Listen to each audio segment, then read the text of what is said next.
Assalamu Walaikum. Hello friends, how are you? Welcome back to my another video. In this video, I am going to show you how to add a footer to only certain pages in Affinity Publisher.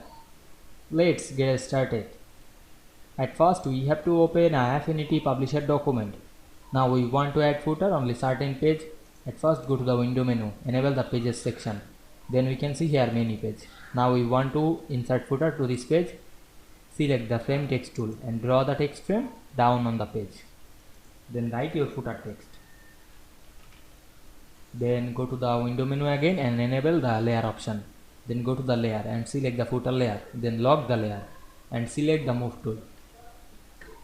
Then we go to the another page and check the all page. Now we can see we insert footer only certain page very easily.